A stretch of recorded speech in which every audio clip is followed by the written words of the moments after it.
desde muy temprano se puso en contacto con la vida cultural de Cartagena. Lorica y Cartagena se comunicaban, había un comercio, los barcos que salían, las lanchas que salían de ahí del muelle Los Pegasos, tenían dentro de su itinerario el puerto de Lorica. Así que había una cercanía entre el Sinú y Cartagena, productos que iban, muchos sirio-libaneses que llegaron a Cartagena fueron a parar allá, se quedaron allá. Mucha gente de Cartagena huyó después de 1815 hacia las sabanas de Sucre y Córdoba. Y lo que quiero comentarles es que desde muy niño Manuel empezó a escribir en El Fígaro, que era un periódico conservador. Hizo un primer artículo en 1936, tenía 16 años. Y Manuel luego escribe en el Diario de la Costa, en el Universal, el Universal es del año 48. Pero estamos hablando de un joven de 14, 15 años que empieza a escribir, que le empiezan a publicar en la prensa regional. Y Manuel conoce en el mercado, en el viejo mercado de la ciudad, conoce a los gaiteros, conoce a los músicos, a los juglares, la gente que vende en el viejo mercado. Y empieza a conocer también las historias de Chambacú, las historias de los barrios de extramuros. Aquí habían 3 barrios en esta parte donde estamos sentados. Estaba Boquetillo, Pueblo Nuevo y ¿cómo es el otro? Se llama Boquetillo, Pueblo Nuevo y Pekín. Eran 3. Y eran 3 barrios que eran tambos. Estaban prácticamente recostados en la muralla y eran casas suspendidas, el mar pasaba debajo de las casas. Digamos que esos eran 3 barrios que luego en el año 39 los sacaron, los llevaron a Canapote, donde está Canapote. Cartagena se ha pasado rodando la pobreza. Entonces la gente pobre de las extramuros fueron a parar a Canapote. Y luego los que estaban aquí también se fueron para Chambacú, algunos. Y a Chambacú años después, en el año 72, lo sacaron y nos mandaron para 4 barrios de la ciudad. República de Chile, República de Venezuela, Paraguay. Lo que hicieron fue rodar y rodar y rodar la pobreza para hacerla invisible. Y Manuel en el año 43 sale de Cartagena a recorrer a pie toda Colombia. De los hombres que mayor aventura ha tenido en este país, ese hombre se llama Manuel Zapata Olivella. No solamente recorrió a pie todo el país, sino que además, luego de recorrer el Amazonas, de recorrer los ríos, atravesar el Atrato, atravesar el Magdalena, decidió salir a Panamá, ir a México, hasta llegar a Estados Unidos. Y a lo largo de esa travesía fue bolseador, hizo muchos oficios. Estudió medicina. Y en ese tiempo, año 43, García Márquez apenas salía ese mismo tiempo para estudiar su bachillerato en el Liceo Nacional de Varones de Zipaquirá. Miren qué curioso, 1943 García Márquez sale para Zipaquirá a estudiar su bachillerato. Y Manuel sale a recorrer Colombia y el mundo, América Latina. Una travesía de la que él, de esa experiencia, escribió muchos libros, como Pasión Vagabunda, He visto la noche. Muchas de las historias surgieron de esos viajes. No tenía recursos, los padres se opusieron a esa locura, a esa aventura, y en esa travesía conoció a muchos poetas de América Latina. Gastón Uges en Puerto Rico conoció a los grandes poetas de toda América Latina y de Cuba, y luego en Estados Unidos conoció también a otros grandes personajes. Y ya desde niño él estaba preocupado por el mestizaje, por darle voz a los africanos, a los descendientes de esclavizados en América. Esa era su obsesión. Y entonces García Márquez nace el 6 de marzo de 1927. Manuel nace el 17 de marzo de 1920, se llevan 7 años, los dos nacen en marzo. El uno muere en abril del año 2014 14, García Márquez, y Manuel muere en noviembre del año 2004, o sea que tiene 19 años de haber muerto y García Márquez 9 años de haber muerto también. Los dos tienen vidas paralelas, los dos fueron contemporáneos, fueron amigos, los dos tuvieron aventuras comunes. Cuando García Márquez publica su primer cuento en 1947 de la mano de Eduardo Zalamea Borda, La tercera resignación, ese mismo año Manuel Zapata publica su primera novela, Tierra Mojada, sobre el despojo de las tierras de los campesinos sinuanos por terratenientes en la región. Y es todo el drama de los campesinos.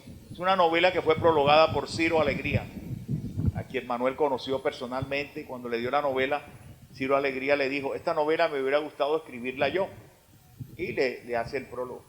Entonces, Manuel, ¿qué significa? De pronto, para darle la palabra a Martín, Manuel significa el hombre que no solamente fue médico, el hombre que además fue escritor, fue novelista, que la modernidad literaria en el Caribe y toda Colombia se la debemos a varios hombres, entre ellos a Manuel Zapata. Manuel Zapata es clave en ese proceso de modernizar la narrativa, pero además no solamente modernizó la narrativa con grandes novelas y cuentos, sino que además fue un pensador, fue un ensayista, escribió muchos libros de ensayo, escribió una monografía sobre el departamento de Córdoba en el año 72 por allá, y escribió un libro sobre cómo eran los colombianos en general, recorrió todo el país, y entonces fue el hombre que además llevó a los gaiteros de San Jacinto a recorrer el mundo, fue el primero que llevó a los grupos de gaitas y de acordeones a Bogotá en el año 50, y a él le debemos muchas aventuras junto a Juan, su hermano, y a Delia, que fue como la madre del folclore aquí en Cartagena, y tendieron puente entre el Caribe y el Pacífico. A él le debemos muchas cosas. Además era un hombre generoso.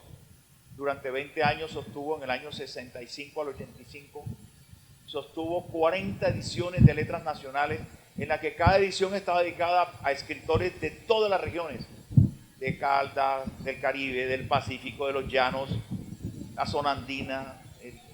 Logró hacer una revista donde cabía todo el país, Letras Nacionales. Manuel, bueno, escribió muchas novelas como Changó el Gran Putas, que le costó 20 años investigarla y escribirla. Chambacú Corral de Negro, que ganó Casa de las Américas en el año 62. Una novela como Detrás del Rostro, que ganó el premio ESO 1963. También escribió una novela, bueno, Changó, que es la novela que se estudia en Estados Unidos y en Europa. Hay una cátedra de Manuel Zapata, como existe una cátedra de García Márquez. Los colombianistas norteamericanos se han dedicado años a investigar a Manuel y a García Márquez.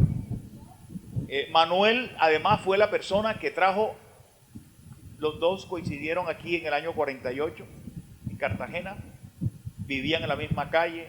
Manuel lo llevó a Chambacú, lo llevó a Getsemaní, le presentó a la familia, y Manuel llevó a García Márquez, que era un muchacho de 21 años, a trabajar en el diario El Universal.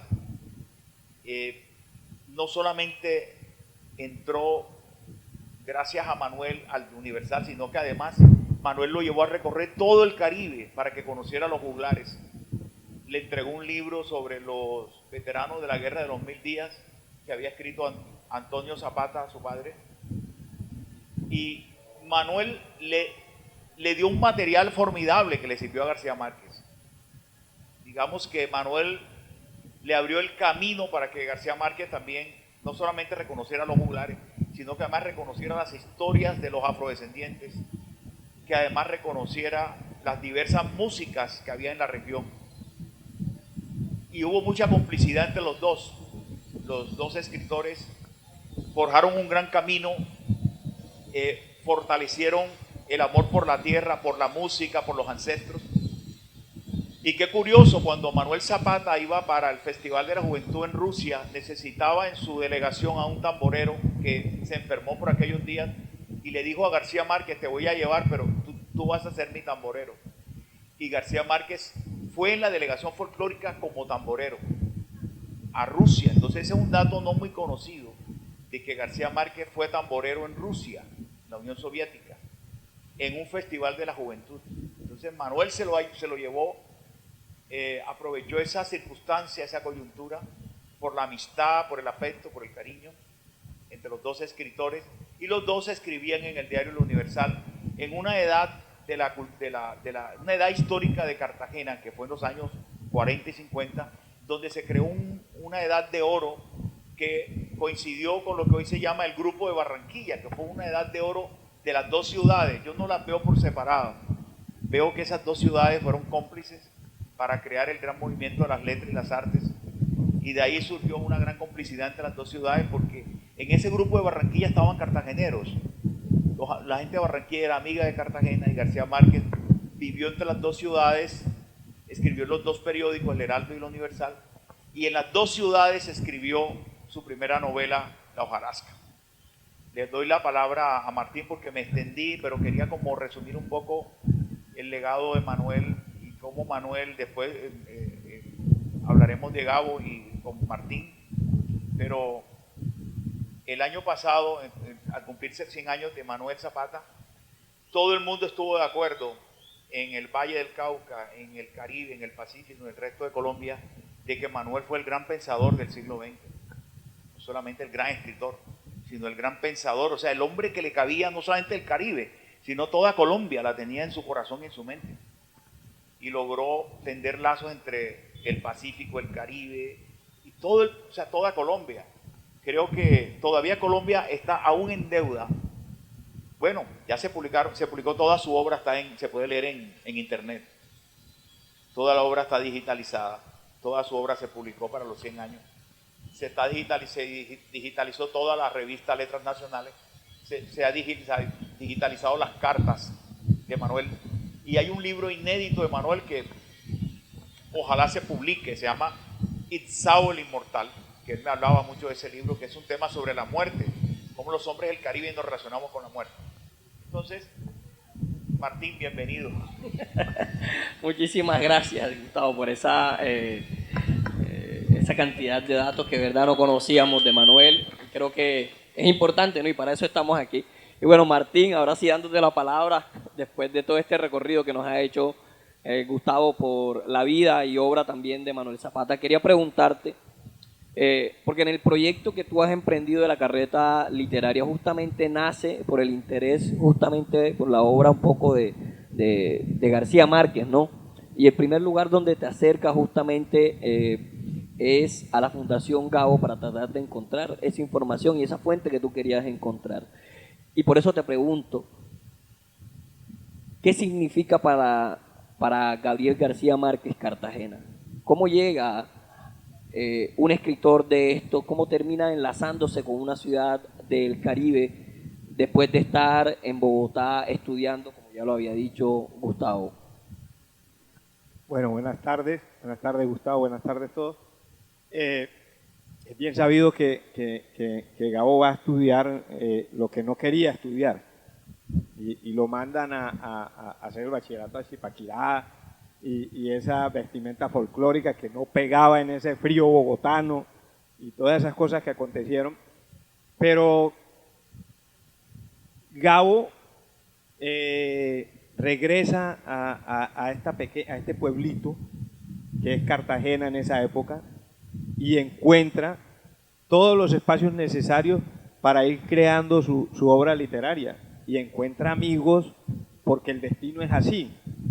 Se encuentra con Zapata Olivella, y se encuentra con Vicente Manuel Zavala, y se encuentra con gente que lo va a guiar. El destino para muchos de estos grandes hombres es así. Fueron fundamentales en la vida de Gabo la abuela, y en la vida de Zapata Olivella la abuela también.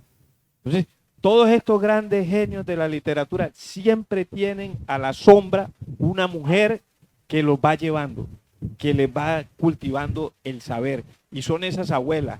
Y yo te digo, se estudia mucho la obra de Gabo y la obra de Zapata Olivella, pero en los Estados Unidos. Yo en la carreta literaria le amo, yo me quedo impresionado cuando empiezo a hablar de Chambacú, Corral de Negros y de Maximiliano. Ese Maximiliano, ese personaje cotidiano que es atemporal, por decir algo, porque es ese hijo rebelde, drogadicto, alcohólico, que hace todo lo que no tiene que ver, pero que tiene la mamá que lo respalda. Que es ese muchacho que es inquieto, pero que tiene la mamá que lo respalda. Y que es líder en su entorno. Y están los personajes de Gabo en la novela, en El amor en los tiempos del cólera, que también tienen ese encanto con esta ciudad, con defenderla, con llevarla. Entonces, esas dos narrativas que construyen, me estoy como los políticos, yéndome por otro lado y tú me preguntaste otra cosa. Esas dos narrativas que uno tiene como herramienta, como promotor de lectura, hacen que uno tenga que sentarse a leerlos con juicio, a ambos, porque ambos son fundamentales en la literatura colombiana de mediados del siglo pasado. Y ellos, como dice Gustavo, sobre todo Manuel, sembró las bases para los que querían ser cronistas, para los que querían ser ensayistas, porque hay que aventurar. Esto es, pues, ¿a quién solo a Manuel Zapata Olivella se le ocurre salir un día a pie? Bueno, me voy. Y termina en los Estados Unidos. Y va a la China y conoce a Neruda. O sea, son de esas anécdotas macondianas que uno dice, pero ven acá, esto se cuenta muy chévere, muy rápido, pero el hombre recorre, y como contaba Gustavo Zapata Olivella, recorre países y trabaja en los países y se logra, y es muchas cosas. Aparte de ser escritor, es médico, es antropólogo, es folclorista, es un sociólogo, es la curiosidad. Yo creo que a esos hombres les unía era la curiosidad por el conocimiento, por saber. Y esas herramientas los vuelven grandes a ellos. Y fíjate, terminan viviendo en la misma calle. El uno en la esquina y el otro a mitad de cuadra. En la misma calle terminan viviendo, años después. Pero son fundamentales para el que quiera aprender a escribir, el que quiera aprender sobre la diáspora africana, sobre cómo era Cartagena, porque esa Cartagena que describe Manuel Zapata Olivella en Chambacú, Corral de Negros, es una Cartagena que está por siempre ahí. Pueda que ya Pekín no está aquí, pero está allá a la orilla de la ciénaga. Ya, pueda que el mercado no esté allí, pero vas y cuando lees es la misma cosa. Si ves el mercado, si ves el muelle de los Pegasos de aquella época y ves el muelle de los Pegasos de esta época, tú vas a Basurto y lo encuentras todo ahí. Entonces, todos esos personajes y Gabo en su recorrer, yo rescato mucho de ello, es eso, el salir a recorrer y venir y tener la pasión por sentarse a escribir. Sentarse a escribir no es fácil. Él lo sabe, narrar no es fácil. Es más lo que se equivocan que lo que realmente. Y si imaginémonos cuántos se equivocaron y cuánto nos dejaron, que vale tanto, que hay que valorarlo. Gracias, Martín. Bueno, y hay un dato que me parece particular de ambos, ¿no? Y es que tiene que ver justamente con la vida de Manuel Zapata y de Gabo en esta ciudad. Y es que es cómo los termina el destino nuevamente uniendo en Cartagena. Y es que ambos llegan a la ciudad nuevamente después de los eventos funestos del 9 de abril del 48. Y lo mejor de todo es que Zapata Olivella sorprende a Gabo en Getsemaní, y se sorprende Gabo de verlo vivo después de todo lo que había sucedido en Bogotá y después de haberse visto en esos eventos funestos que suceden en Bogotá. Y cada uno entonces, a partir de sus vivencias en esta ciudad nuevamente, donde se reencuentran, donde Manuel Zapata termina siendo importantísimo para Gabriel García Márquez y su inserción en el periodismo, de manera seria, por así decirlo, porque él decía que inicialmente había escrito algunas crónicas en El Espectador, pero lo había hecho obligado prácticamente.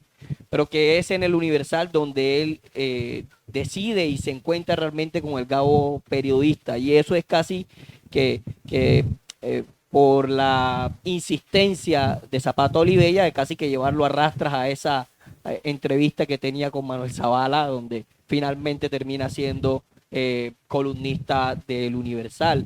Entonces, cada uno va a construir dentro de su universo literario una forma de ver a la ciudad.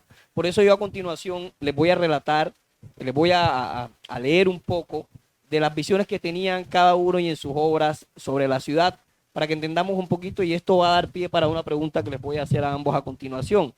En El amor en los tiempos del cólera, Gabo refleja la ciudad de la siguiente manera: desde el cielo, como las veía Dios, vieron las ruinas de la muy antigua y heroica ciudad de Cartagena de Indias, la más bella del mundo, abandonada de sus pobladores por el pánico del cólera, después de haber resistido a toda clase de asedios de ingleses y tropelías de bucaneros durante 3 siglos. Vieron las murallas intactas, la maleza de las calles, las fortificaciones devoradas por las trinitarias, los palacios de mármoles y altares de oro con sus virreyes podridos de peste dentro de las armaduras. Y en Chambacú, Corral de Negros, este otro relato que también es importante y del que Martín había señalado, y es: no es ocasional que Chambacú, Corral de Negros, haya nacido al pie de las murallas. Nuestros antepasados fueron traídos aquí para construir. Los barcos negreros llegaban atestados de esclavos provenientes de toda África: mandingas, yolofos, minas, carabalíes, biáfaras, yorubas, más de 40 tribus. Para diferenciarlos marcaban las espaldas y pechos con hierros candentes. En ese sentido, cada uno desde su propio universo va a construir una imagen de la ciudad, ¿no? La mencionen o no, Gabo en algunas de sus obras no la menciona directamente, pero uno leyendo intuye que está hablando de esta ciudad. Entonces, aquí viene la pregunta: ¿cuál es la ciudad que podemos encontrar en cada una de las obras de Zapata Olivella y de Gabo? ¿Qué diferencias y similitudes podemos encontrar en esas ciudades que ellos están narrando en estas obras? En Amor en los tiempos del cólera, en Chambacú, Corral de Negros, en Changó, el Gran Putas también la menciona. Entonces, le voy a dar la palabra primero a Martín. A Martín, a Gustavo. Bueno, es que ambos reflejan, en El amor en los tiempos del cólera es una novela romántica y refleja también hay unos personajes emblemas de la ciudad del momento. Y en Chambacú, Corral de Negros hay una muralla que divide. Hay una gente que quieren sacar y que necesitan correrla de ahí porque no pertenece a este círculo que es donde está la burguesía. Y ellos, cada uno en su contexto, reflejan cada momento de la ciudad. Uno podría unir, me atrevo a decir como promotor de lectura, uno podría unir esas dos novelas, capítulos de esas dos novelas, del amor en los tiempos de cólera y Chambacú, Corral de Negros, los podría unir. Y te das cuenta de que a pesar de la diferencia de los tiempos físicos que se escribió cada una, ambas novelas tienen similitudes con esa ciudad que apenas está naciendo y que tiene la ilusión de dos hombres, uno enamorado y otro peleonero, un hijo de una negra que trabajó, que luchó, que tiene varios hijos y que es un borracho y drogadicto y es un maleante y le gustan las chicas alegres y todo eso, y el otro es un médico enamorado que tiene que esperar que la otra le diga ya cuando el ocaso lo va cogiendo que sí. Pero uno une esas dos novelas y se da cuenta de que esa Cartagena no es muy distante la una de la otra. Y esa narrativa detallada de las calles, de los lugares, de ahí, del amor en los tiempos del cólera, del Cabrero, de las casas de ahí, de las de Manga, también tiene mucho de esa experiencia de lo que ellos leyeron también, porque ellos eran grandes lectores y ellos se nutrían de de esa narrativa de su época, de los Hemingway, de los Fulner, de todo lo que venía, porque ellos ante todo fueron unos grandes lectores. Eso es una cosa que yo peleo mucho. Ser lector es tener tiempo en la vida. Y eso tuvieron ellos. Y ellos, en medio de sus dificultades económicas, eran unos grandes lectores. Y eso se refleja en la profundidad de su obra, en su narrativa, en la creación. ¿Cómo crean ellos esos personajes y los ponen? Y uno va leyendo esas novelas y esa construcción de ese personaje de Maximiliano entrando de Máximo entrando a las tabernas, y de la mamá que trabajaba para criar a sus hijos, y de la hermana que la preñaron y que le parió a un blanco de la casa donde trabajan. ¿Cómo ellos van creando ese mundo y uno se lo va imaginando a medida de que lo va leyendo? Bueno, y ahora también hay que mirar que ellos fueron hombres de mundo. Ellos, en la medida de que fueron recorriendo, fueron creando ese mundo. Gracias, Martín. Gustavo. Bueno, o sea, Cartagena está nombrada de muchas maneras. En El amor en los tiempos del cólera y en muchas novelas de García Márquez, como El otoño del patriarca, o Del amor y otros demonios, o un cuento como El rastro de tu sangre en la nieve, una crónica como Aquí solo falta un payaso detrás de la puerta. Hay una serie, o Un domingo de delirio, hay varias alusiones a Cartagena desde diversos puntos, de muchas perspectivas. Pero cuando García Márquez escribe El amor en los tiempos del cólera, en 1985, que intenta recrear desde la ficción los amores contrariados de sus padres a principios del siglo XX, en Aracataca, no en Cartagena. Traslada los amores de Aracataca y de Magdalena Grande, los traslada a la Cartagena de 1849, cuando hay una peste de cólera. Entonces coincide la peste del amor con la peste de cólera. O sea, logra coincidir las dos pestes, digamos, el estado inquietante de los cuerpos y los espíritus de estos dos enamorados, a los que los padres y la sociedad no quieren que se unan. Entonces, García Márquez, cuando tiene a Cartagena cerquita en las novelas o en los cuentos, no la nombra como Cartagena de India, sino que la nombra de manera elusiva desde sus puertas, sus plazas, sus parques.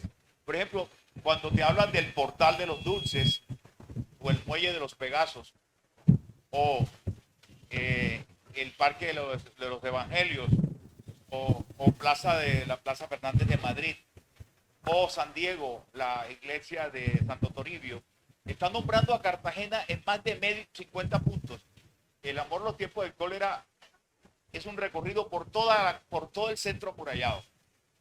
Llega hasta el castillo de San Felipe, se meten en el Palacio de la Inquisición, se mete en la iglesia de San Pedro Claver, recorre calles, recorre las 4 o 5 plazas de la ciudad, y está nombrada Cartagena desde muchos puntos, pero García Márquez toma otra mirada lejana y mira a Cartagena desde la mirada de Dios. Entonces, Dios es un personaje, o sea, es un personaje en la novela.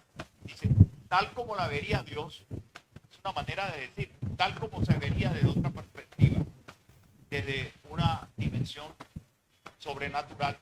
Allá estaban las ruinas de Cartagena de India. Pero esa dimensión está también en El otoño del patriarca. Y incluso en 100 años de soledad hay alguna alusión a Cartagena sin nombrar a Cartagena de Indias. En Del amor y otros demonios sí está nombrada Cartagena de Indias, digamos con ese nombre. Pero en El amor en los tiempos del cólera, García Márquez la nombra 2 veces nomás, pero de una manera elusiva, nombrándola por todos sus rincones. Entonces, los dos sí nombran a Cartagena. Por ejemplo, Manuel Zapata la nombra en Changó, el Gran Putas, por la llegada de los africanos a Cartagena. La nombra en Champacú, Corral de Negros. Nombra la muralla, nombra el puentecito de madera que unía a Champacú con el centro de Cartagena, o con la avenida que conduce al centro. Te nombra hay varias alusiones a la Cartagena, a la Cartagena desde la Ciénaga, desde Chambacú, desde las murallas, desde la mirada de un boxeador, desde la mirada de una sueca que se queda en Cartagena y se enamora, se mete en el arrabal en Chambacú. Y fíjense que Chambacú luego es nombrada por García Márquez en sus memorias. García Márquez cuenta cómo entra a Chambacú pasando por el barrio Esponja. El barrio Esponja era un barrio dentro de Chambacú que era un relleno de arroz. O sea, todo el barrio estaba, hay una parte que era o sea, Chambacú tenía muchos sectores y entonces todo era relleno. Y dice Manuel, Chambacú era una isla construida por negros que estaban sobreviviendo en la miseria, que eran perseguidos por las autoridades. Se les condenaba por el solo hecho de ser pobres y seguramente también por ser negros. Es también una novela surgida de una circunstancia, de un conocimiento, en este caso una experiencia vivencial. Esto se lo cuenta a mi amigo José Luis Garcés en una entrevista que él le hizo. Dice, unas tías mías murieron allí en Chambacú. Yo les ayudé conjuntamente con mi hermana y sus hijas a construir los ranchos en donde vivía. Así que Chambacú para mí no era lo que seguramente fue para mucha gente, un barrio marginal que se salía de la carretera, sino que había vivido, había contribuido en alguna forma u otra a su formación y conocía muy por dentro la tragedia. No solamente del hambre, sino de la alegría, de la música, del trago. Muchas personas, muchos críticos se preguntan por qué aparece un personaje como Ingrid, una sueca metida en un arrabal de esa naturaleza. Decían, esa mujer es el máximo de la fantasía de un autor. Pues resulta que ese personaje tal vez uno de los pocos personajes realmente históricos que aparecen en Chambacú, en la novela Chambacú Corral de Negros. Era, dice Manuel, la sobreviviente de unas 60 suecas que se quedaron en Cartagena, que se habían casado con marinos colombianos después de la guerra de Corea y que habían llegado acá y que cuando conocieron el infierno de Cartagena, muchas se regresaron, pero otras se quedaron por amor. Muchas no dicen muchas, no, la mayoría, esta se quedó en alguna forma o en otra se hizo solidaria con el hijo tenido con el negro que había sido su marido y del cual se había divorciado. Entonces, Manuel no solamente recrea su vivencia como chambaculero, porque su familia estaba viviendo allí, y como getsemanicense, como cartagenero, prácticamente su vida transcurrió en Cartagena, y en un cuento como El Galeón Sumergido, que lo escribió en el año 62, que ganó premio, allí nombra al Galeón San José y nombra Cartagena. Entonces Cartagena aparece en los dos autores, en los dos novelistas. Y acuérdense que Manuel como cronista y García Márquez como cronista nombran a Cartagena de muchas formas. Manuel Zapata fue el primero en nombrar a Bencos Biojó en una crónica que hizo en 1948 para la revista Cromos, donde él le propuso a la revista, yo quiero contarles a ustedes cómo se llega a Palenque. Entonces hizo una crónica pormenorizada desde que coge el bus hasta que llega a Palenque y cómo a partir de ese viaje, esa travesía hasta llegar al Palenque, a San Basilio de Palenque, va reconstruyendo a su vez la vida de Bencos Biojó, que es uno de sus personajes de Changó el Gran Putas, y que luego, años después, en el año 83, el historiador Eduardo Lemaitre, en la Historia General de Cartagena, dice, este Bencos Biojó parece ser una fantasía de Manuel Zapata Olivella, ¿no? Un personaje de carne y hueso, un personaje de la historia, un personaje que lideró la sublevación defendiendo sus derechos de los esclavizados y que además firmó un acta de paz que los soldados y que las autoridades españolas lo traicionaron, lo cogieron a mansalva, lo ahorcaron, lo fusilaron, lo descuartizaron en aquel marzo de 1621.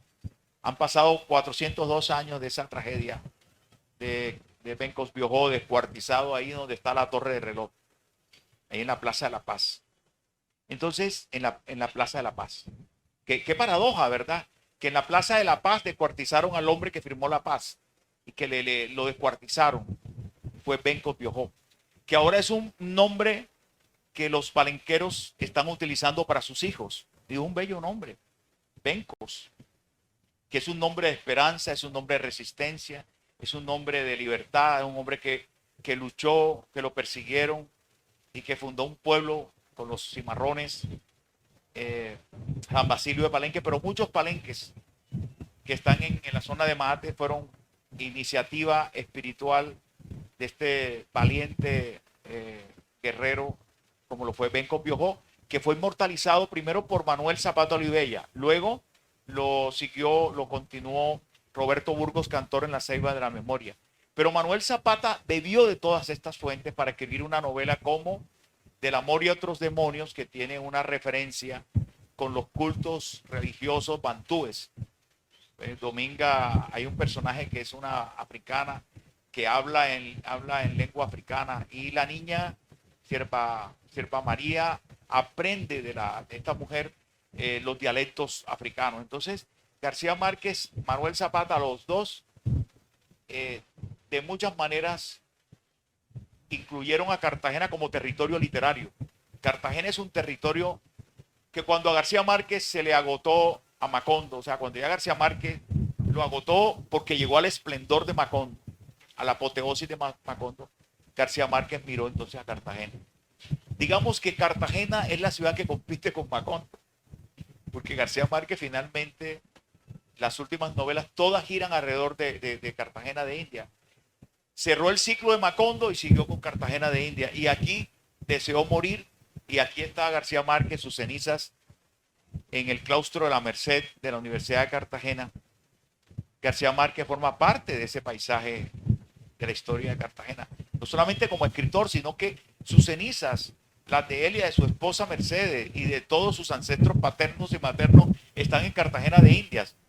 Esa familia se vino de Sucre, la otra familia vino de La Guajira, y vinieron a morir y vinieron prácticamente a desembocar aquí en Cartagena desde el año 1951, huyendo de una situación que ustedes saben, crónica de una muerte anunciada. Es la muerte de un amigo de García Márquez y de la familia de García Márquez, un vecino muy cercano, un ahijado de Luisa Santiago. Entonces, cuando matan a Cayetano Gentile en la ficción Santiago Nazar, ellos deciden abandonar el pueblo de Sucre y se vienen para Cartagena. Por eso la familia de García Márquez se vino a vivir a Cartagena. García Márquez ya lo había hecho primero en 1948. Su padre había estado antes estudiando medicina unos semestres. No pudo estudiar medicina en la Universidad de Cartagena porque no tenía recursos económicos. Pero qué curioso que Macondo vino a culminar su saga en Cartagena. O sea, la saga de los africanos vino a terminar aquí en Cartagena con Manuel Zapata Olivella, con Changuel Gran Puta. Y Manuel, en el año 80 y en los años 70, ¿en los años qué? 70, cuando sale el libro Raíces de Alex Haley, un escritor norteamericano que habla sobre las raíces africanas, él decide ir, porque su sueño era llegar al África. Conoce al presidente africano, que es poeta. ¿Cómo se llama el poeta? Un poeta africano que lo recibe a Manuel, y entonces Manuel le dice: yo quiero ir a las cuevas, al lugar donde salían los barcos de África hacia Cartagena. Entonces el poeta, el famoso poeta africano, que ahora se me olvida el nombre, será el viento que me está arrebatando la memoria, ese poeta lo lleva a una cueva ancestral, y Manuel se desnuda ahí y conversa con sus ancestros africanos. Luego de esa experiencia luego de atesorar tantas experiencias de 20 años, escribe Chango el Gran Putas, que lo publica en 1983. García Márquez, que construyó su casa aquí cerca, aquí en San Diego, enfrente del Santa Clara, tenía en su biblioteca toda la obra de Manuel Zapata Olivella. O sea, García Márquez leía e investigaba a Manuel Zapata, porque Manuel era un referente para él en el mundo africano, en el mundo de los afrodescendientes, de la llegada de los africanos hacia América. Vinieron de manera forzada como esclavizados, pero fueron los africanos los que le dijeron a Manuel: mira, tú no eres descendiente de esclavos, tú eres descendiente de africanos que fueron esclavizados, que es diferente. Ellos nunca quisieron ser esclavos. Ellos eran príncipes, eran sabios, eran guardianes de la tierra y de las aguas. Ellos no querían llegar aquí como esclavos de nadie. Eran unos seres con una sabiduría ancestral. Y Manuel también escribió libros sobre esa filosofía de los africanos. Hay un libro que se llama Las claves mágicas de América, donde habla sobre la herencia africana, el pensamiento filosófico de los africanos y de cómo la cultura universal realmente comienza con África. Y realmente todo el mundo occidental tiene que pasar por África, porque África legó mucho conocimiento en las letras, en las artes, en la música. Y aún es una literatura viva, una literatura que sigue sorprendiendo al mundo. Este año tuvimos al Premio Nobel Africano del 2022. Y yo imaginé que él se recostaría en la muralla. En una nota que escribí, yo dije, bienvenido a Cartagena. Sabes que esas murallas se hicieron con el sudor y la sangre de los africanos que fueron esclavizados. Y que si te recuestas allí, es probable que escuches la voz de tus ancestros allí, sobre la muralla. Y resulta que el Premio Nobel africano, yo escribí eso como un día cuando comenzó el High Festival. Y como ya al final del High Festival, antes que él viajara, llegó a la muralla, muy cerca donde estamos sentados, y se recostó sobre la muralla a mirar el mar. Y una amiga mía que lo vio dijo, oye, ese es el Premio Nobel africano. Está ahí recostado en la muralla, mirando el mar. Si no me hubiera enviado la foto, no lo hubiera creído, y que además me impactó doblemente porque yo había soñado esa escena del Premio Nobel africano sobre la muralla de Cartagena, contemplando el infinito desde la piedra que erigieron sus antepasados aquí en la ciudad. De pronto me extendí, pero lo que quise fue redondear la idea de que los dos escritores son grandes, no deben compararse, porque nosotros solemos hacer comparaciones entre ciudades, entre escritores, eso nos menoscaba. La grandeza del Caribe es una grandeza inmensa, inagotable, que no se debe hacer esa comparación entre Cartagena y Barranquilla. Son dos grandes ciudades que amamos, como amamos Valledupar, como amamos Santa Marta, La Guajira, Río Hacha, el Magdalena Grande, Aracataca, La Mujana, Sucre, todo esos lugares que hoy unen a García Márquez, a Manuel Zapata, el Sinú, porque también Manuel, hoy las cenizas de Manuel que fueron lanzadas al río Sinú desde el puerto de Lorica, viajan por el río hacia el mar, hacia los mares del mundo, pero ese fue su deseo, que sus cenizas, que su tumba fuera mutante, fuera flotante, viajera, peregrina, como fue él. El espíritu de Manuel fue un hombre peregrino, nunca estuvo quieto, siempre estuvo viajando. Lo mismo García Márquez, fueron dos viajeros incesantes, dos hombres que además fueron cómplices de iniciativas culturales. Los dos escribieron libros preciosos. Hay libros que todavía la gente no ha leído de Manuel, por ejemplo, Hemingway, El cazador de la muerte, es un libro hermosísimo, de los últimos que escribió Manuel, que es la vida de Hemingway en cacería en África. La tesis de Manuel es que el hombre que es cazador, el cazador termina cazándose a sí mismo, porque todo cazador de alguna manera está depredando a las otras criaturas, pero se está depredando a sí mismo.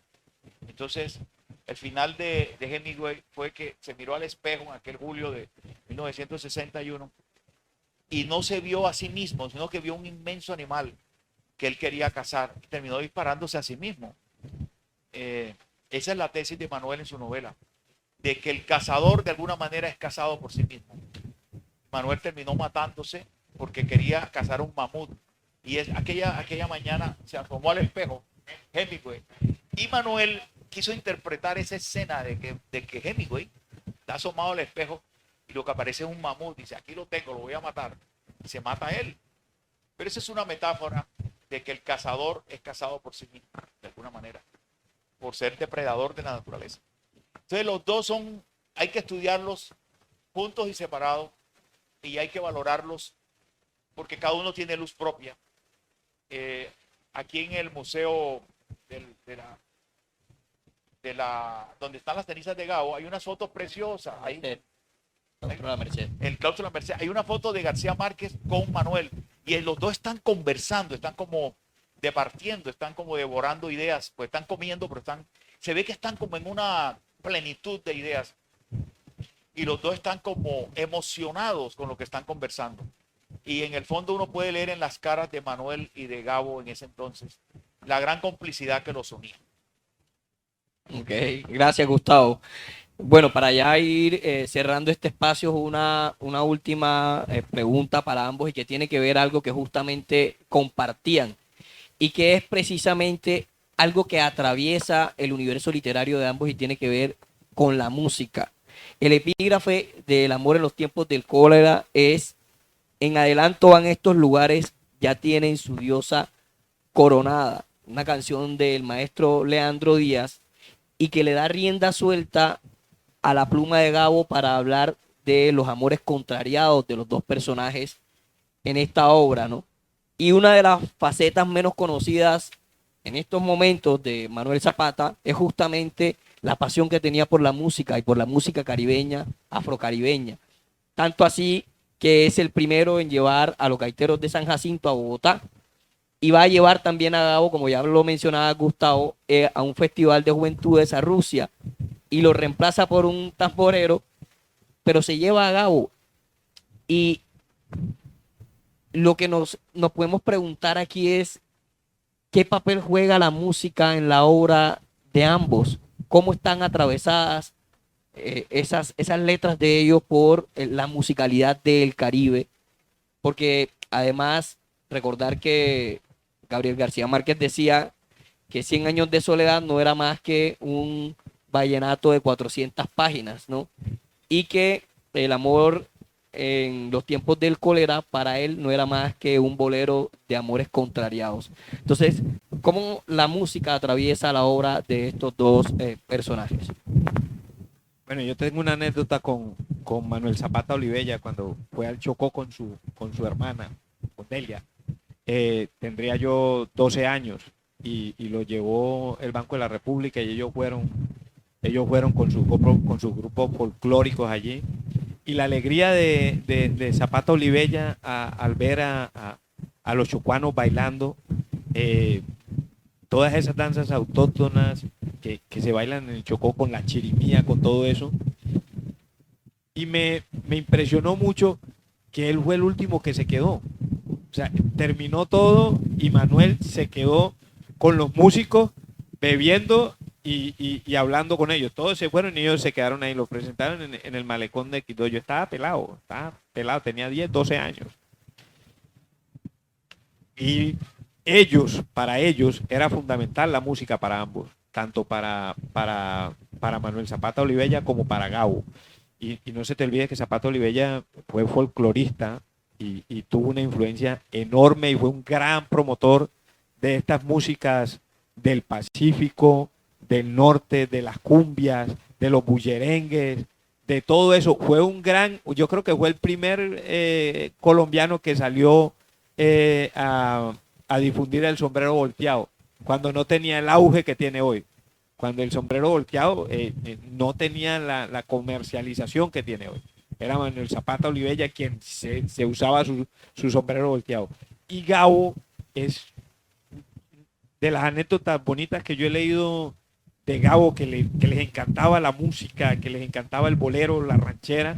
Estando en México, lo cuenta Rubén Blades, una noche él fue a cantar a un sitio y allá se presentaron Gabo, Carlos Fuente, Monsiváis, y pues el tipo no se la creía, porque tener a todos esos genios sentados que te vayan a ver a ti tocar, cantar.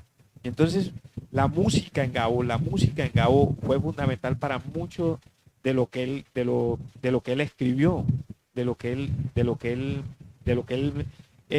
narró. Inclusive hay un pasaje creo que es en el general en su laberinto, que están en alguna fiesta con Manuel antes de que se vaya, y uno parece que estuviera bailando ahí. Ellos narran mucho y sobre todo fueron muy promotores, fueron los primeros promotores que tuvo nuestro folclore, porque Gabo, cuando fue a recibir el premio Nobel, él se llevó toda la banda. El que no fue a recibir el premio con Gabo a Estocolmo estaba afuera, no fue viral. El que no fuera porque no cantaba en esa época. Entonces ellos fueron grandes impulsores del vallenato de la sabana, y nacieron en la época que les tocó promocionar eso, y no fueron mezquinos con los otros ritmos, con los ritmos andinos. No, ellos no fueron mezquinos con esos ritmos ni con los ritmos indígenas del interior, no. Ellos investigaban y sabían escuchar.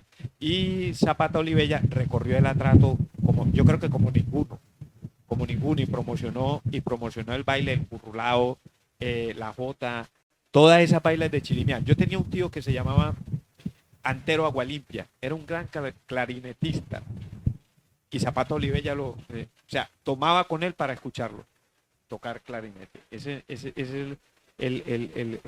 lo que yo rescato de ellos, de esa promoción, que fueron los primeros grandes promotores del folclore nacional.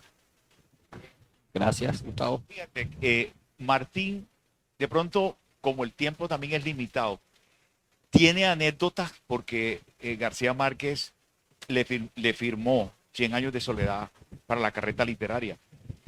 Y Martín tiene más de 8 noveles que le han firmado, no solamente le han firmado los libros, sino que, como en el caso de Vargas Llosa, cogió y empezó a empujar la carreta física en el centro amurallado. Esa foto es extraordinaria. Mario Vargas Llosa empujando la carreta de Martín, una cosa extraordinaria. O sea, que no solamente está empujando una carreta. Solo se da en Cartagena. Cartagena produce esos milagros y esos delirios de que un premio Nobel empuje una carreta que no solamente es de libros, es de sueños.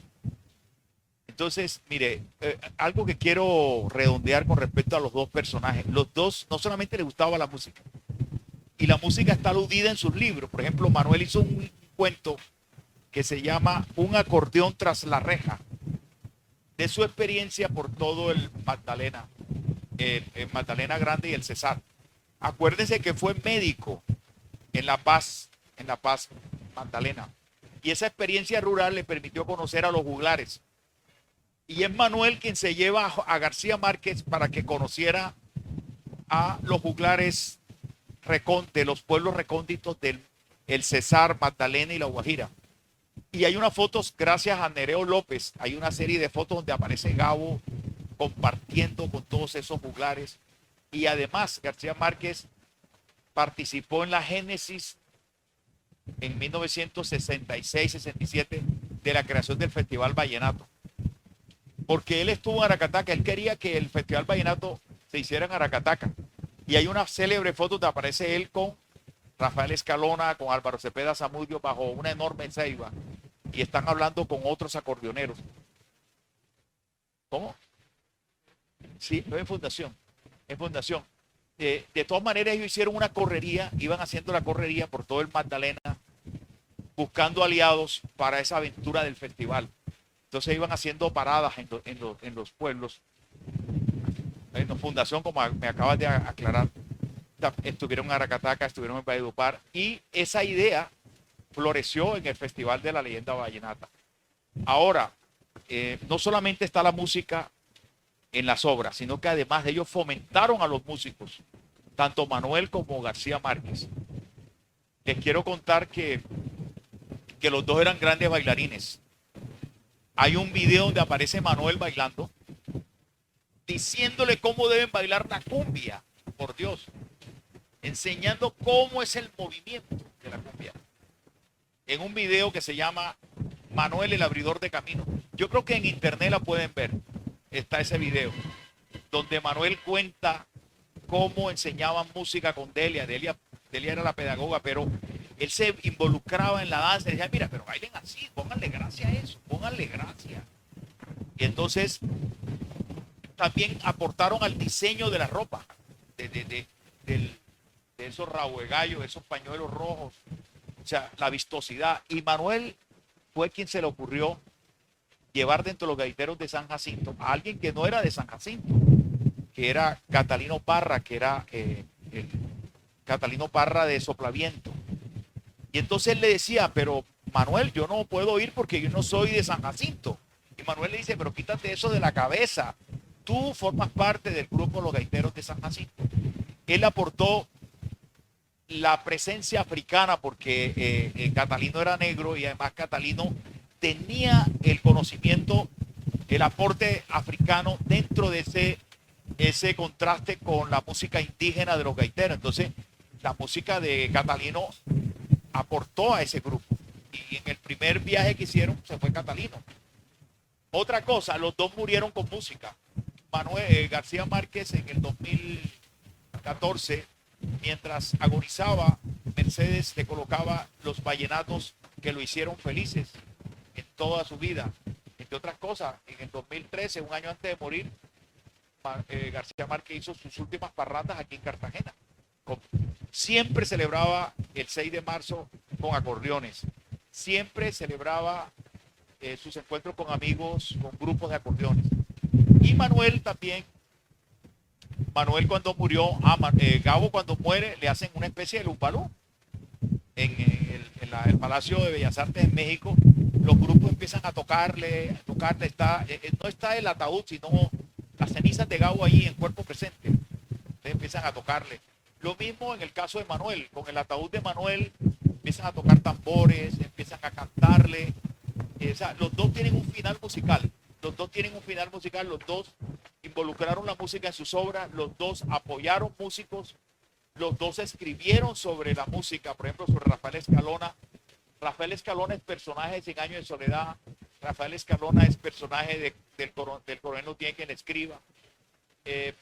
Muchos personajes de acordeón aparecen en las crónicas, en los cuentos y en las novelas de García Márquez, lo mismo en los cuentos y novelas de Manuel Zapata Olivella. Así que hay una confluencia de similitudes, de complicidades, de vasos comunicantes entre Manuel y Gabo y García Márquez. Digamos que los dos criados por abuelos, los dos son de provincia, los dos son de aldeas al pie del río, el otro al pie del río, el río de Aracataca, el río Cataca, el río de Aracataca y el río Sinú en Lorica.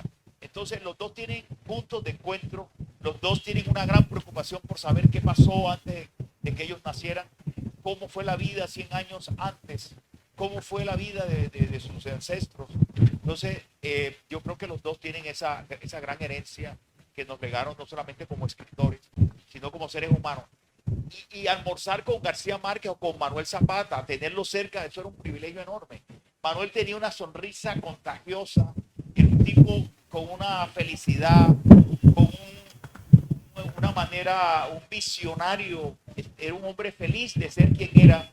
Y García Márquez también, un hombre con una elocuencia para hablar, con un sentido del humor, con una actitud amorosa por sus ancestros.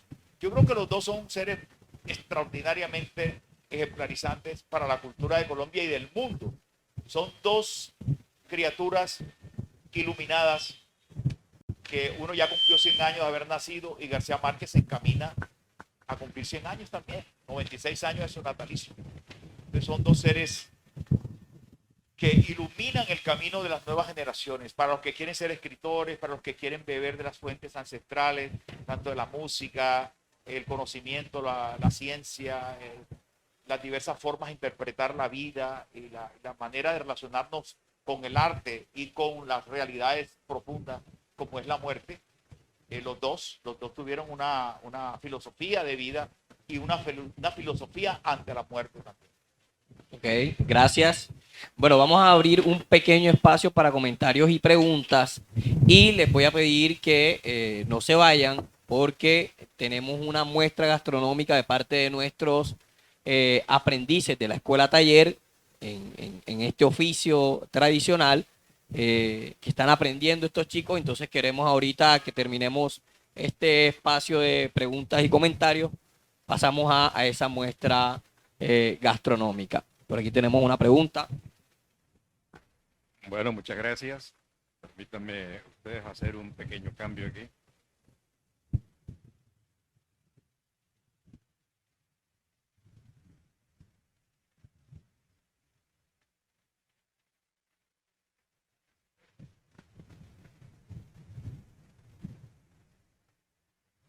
Lo de la tecnología a veces nos hace broma.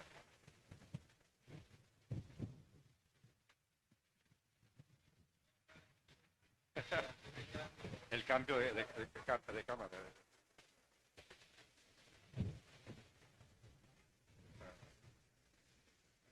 Ya.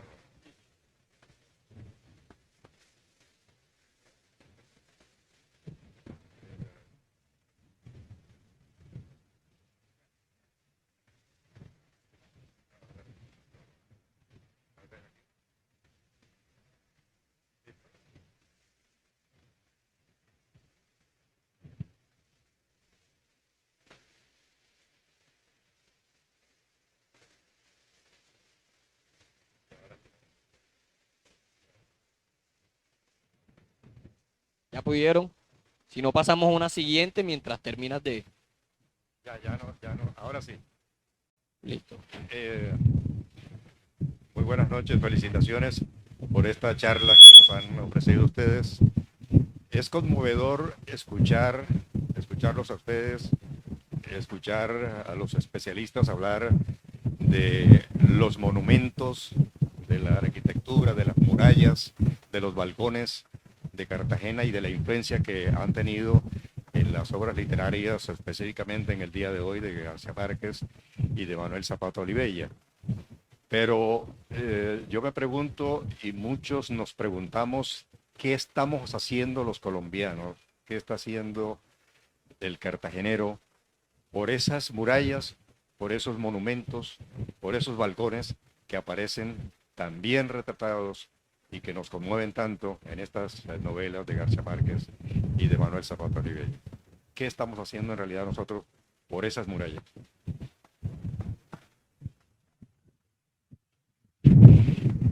Bueno, desde la carreta lo que tenemos es promocionar los escritores que están aquí, a Zapata Olivella, y promocionar todo lo que se ha escrito sobre nuestra ciudad, quererla y protegerla y enseñar a las nuevas generaciones que hay una vasta literatura que habla sobre cuidar nuestro patrimonio. Y en las novelas de estos dos insignes, tanto de Manuel como de Gabo, se habla de Cartagena y que hay que cuidarla, tenemos que conservarla.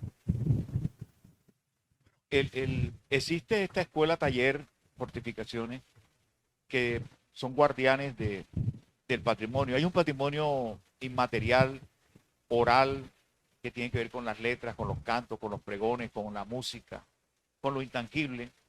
Entonces, lo tangible y lo intangible conforman ese gran patrimonio. Estos dos seres humanos del que hemos hablado hoy son un patrimonio no solamente de las letras, son patrimonios humanísticos de la región, de toda Colombia para el mundo.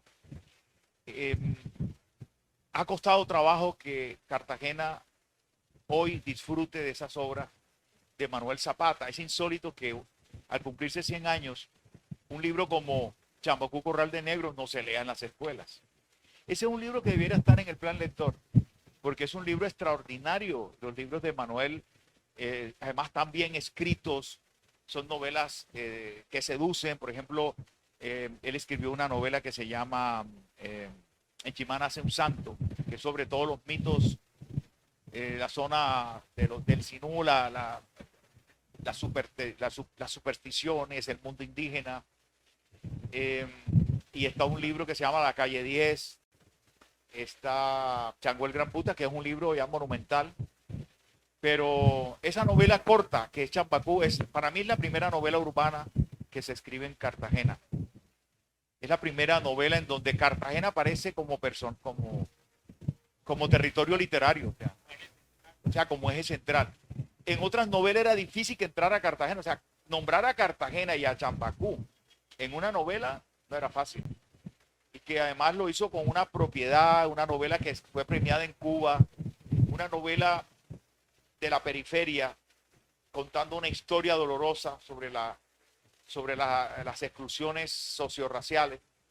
Entonces, esa novela debiera estar en el plan lector. Incluso Hemingway, Cazador de la Muerte, que es una novela corta, muy bella también. O los cuentos de Manuel. Este libro, por ejemplo, ¿Quién dio el fusil a Oswald? Es un libro de cuentos extraordinarios. O este libro de crónicas, Pasión Vagabunda. Es un libro, digamos, las facultades de comunicación, las facultades de periodismo en el país deberían leer estos libros de Manuel Zapata.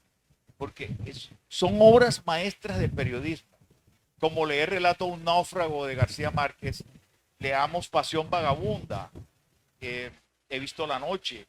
Son relatos de viaje.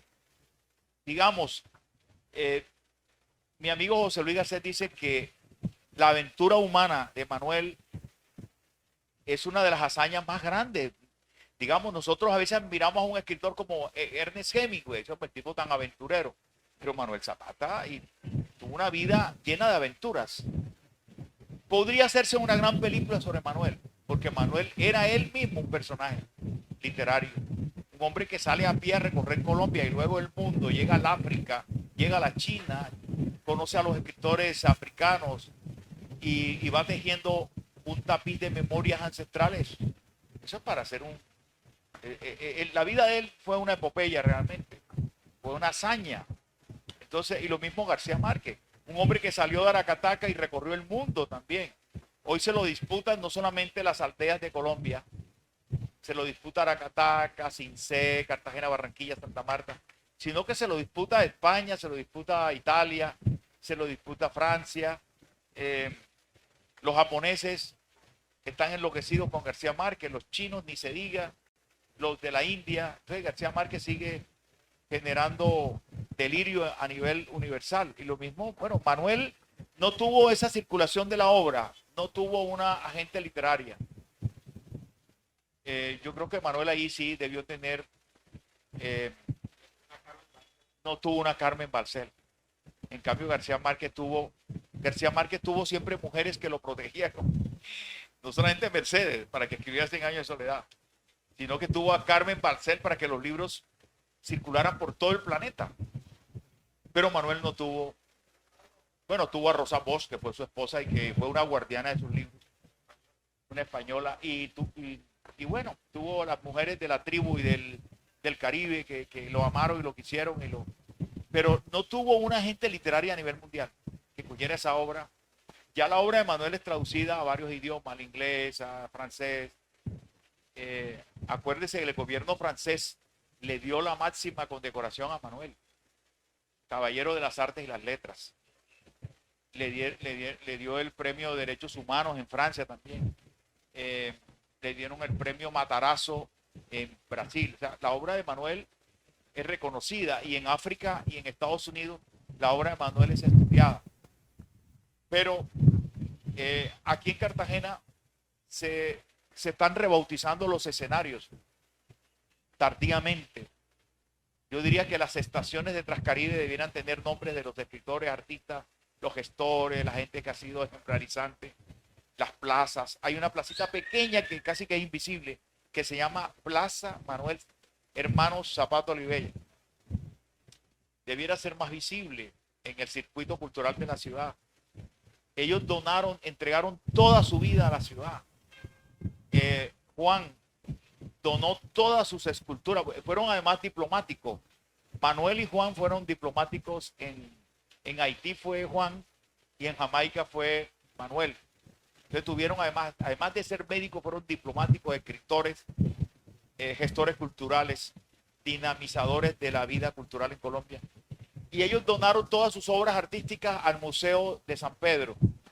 Ustedes suben al segundo piso o tercer piso del Santuario Claver y hay un museo que es el Museo Afrocaribe, que está integrado con las obras que la familia Zapata Olivella donó a la ciudad. Ahí hay tallas en madera, ahí hay pinturas, ahí hay esculturas, Y el sueño de Manuel era hacer en Chambacú un gran monumento que se llamara el Monumento a los Ancestros, para que las nuevas generaciones supieran quién era Benco Piojó, cómo llegaron los africanos a Cartagena.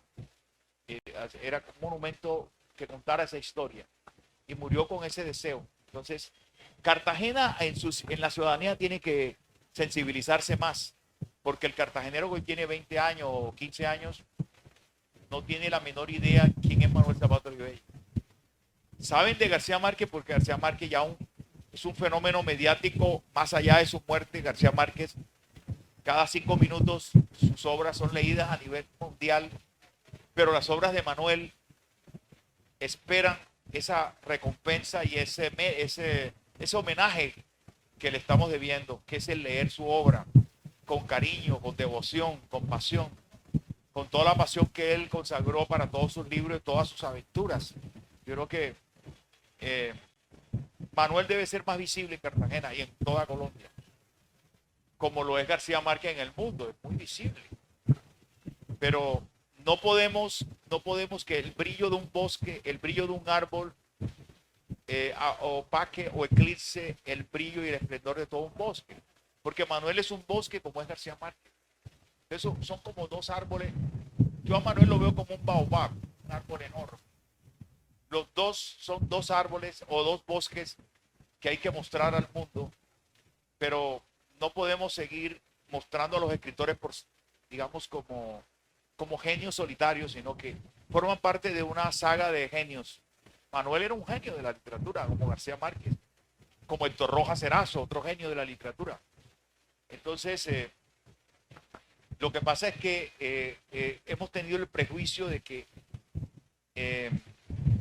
Celia Sepúlveda es un libro monumental. Entonces, tenemos tantos seres deslumbrantes en el Caribe y en Colombia que deberíamos sentirnos más orgullosos de que hubieran nacido para la historia de la humanidad y que en Cartagena tengamos ese circuito cultural para recorrerlo, saber que Manuel estuvo en estos mismos escenarios, que sus ancestros estuvieron aquí donde estamos hoy sentados, que tanto García Márquez forma parte de ese patrimonio tangible porque está en un lugar que se señala con el dedo y casi que su espíritu se puede señalar con el dedo también como el de Manuel.